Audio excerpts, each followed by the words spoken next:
मला मनपा शाळा क्रमांक उर्दू शाळा क्रमांक 6 खोरी गल्ली या ठिकाणी काही पाथ ट्रॅक म्हणजे वॉकिंग ट्रॅकचे काम सुरू असल्याचे निदर्शनास आले।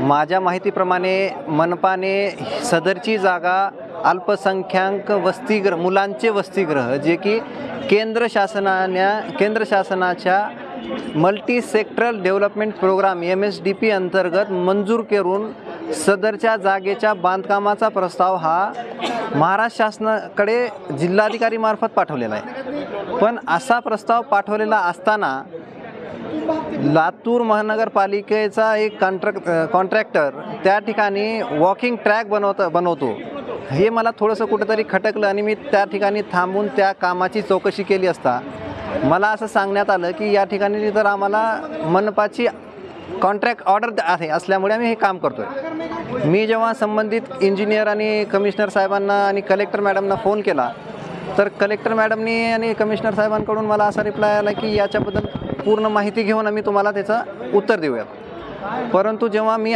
काल रविवार असल्याने त्यांची समक्ष भेट होऊ शकली नाही, आज महानगरपालिकेत येऊन इथं या वेळेला सांगितलं तर कमिशनर साहेबांचा रिप्लाय असा होता की हे माझ्या नॉलेजमध्ये नव्हतं। मुळात या जागेचा एक महत्त्वाचा मुद्दा मी या व्हिडिओच्या माध्यमातून आपल्या न्यूज चॅनलच्या माध्यमातून लातूरच्या जनतेसमोर ठेवू इच्छितो। मुळात ही जागा आज जरी मनपाच्या ताब्यात असली तरी ही जागा हमीद अली कायमखानी साहेब मरहूम यांनी ती त्यांच्या स्वतःच्या मालकीची जागा होती आणि लातूर शहर महानगरपालिकेला मुस्लिम समाजाच्या शैक्षणिक उन्नतीसाठी ती सन 1975 मध्ये त्यांनी दान केलेली आहे। त्याचे सर्व सबळ पुरावे माझ्याकडे आज उपलब्ध आहेत।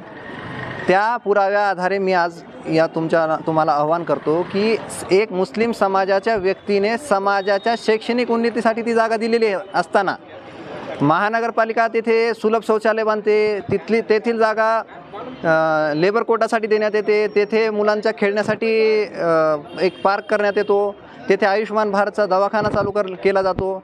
मुळात या जागेचा जो पर्पज आहे तो तुम्हाला बदलता येत नाही, तरी तुम्ही तुमच्या अधिकाराचा गैरवापर करून आणि काही नगरसेवकांनी प्रशासनाची दिशाभूल करून या ठिकाणी हे सगळं कारस्थान केलेलं आहे।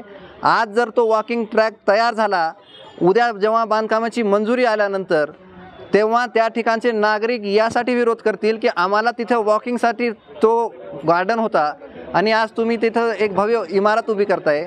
हे एक जाणून बुजून दोन समाजात तेढ निर्माण करण्याचा एक प्रकार आहे। हा जेव्हा मला लक्षात आला मी इमिजिएट त्याला थांबवण्यासाठी आज एक डेलिगेशन घेऊन आयुक्तांसमोर आलो होतो। आयुक्तांनी आमचे सर्व मागण्या आणि सर्व कागदपत्रे तपासलेली आहेत। तपासून त्या संबंधित कर्मचाऱ्यांना कडक सूचना केलेल्या आहेत की त्या ठिकाणचे काम तात्काळ थांबवण्यात यावे आणि स्टेटस को दिला आहे जोपर्यंत आमच्या प्रश्नावर मंत्रालयातून मंजुरी येणार नाही किंवा त्यांच्याकडे ते काही पुढील आदेश येणार नाहीत तोपर्यंत त्या ठिकाणी दुसरा काम केला जाणार नाही।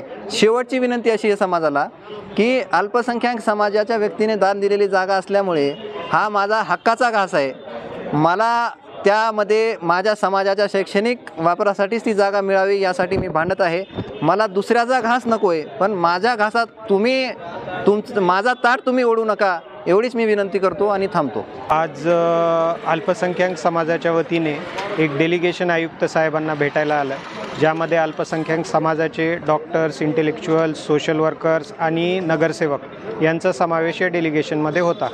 आमची अशी मागणी होती की खोरी गल्लीमध्ये स्थित मनपा शाळा क्रमांक 6 या ठिकाणी अल्पसंख्याक मुलांचे वसतिगृह यासाठीचा प्रस्ताव मनपाकडून आधीच मंजूर झालेला आहे, तरी त्या ठिकाणी दुसरं काम सुरू झालेलं होतं। मागच्या 2 दिवसामध्ये दुसरं काही काम सुरू झाल्यामुळे ते अनावधानाने झालं की काही त्याच्यामध्ये वेगळं प्रकरण होतं हे आम्हाला माहिती नाही, पण आम्ही ते महानगरपालिका आयुक्त यांच्या निदर्शनास आणून देणं खूप गरजेचं समजलं। कारण एका कामासाठी ती जागा ऑलरेडी दिली गेली असताना तिथे दुसरं काम कशा पद्धतीने मनपाकडूनच चालू होऊ शकतं अशा पद्धतीचं आमचं निवेदन होतं आणि त्या कामावरती त्वरित स्थगिती देण्याचं आश्वासन आयुक्त यांनी आम्हाला दिलं आणि तेच आमच्या आजच्या या भेटीचं आणि आजच्या आमच्या या डेलिगेशनचं मुख्य लक्ष होतं।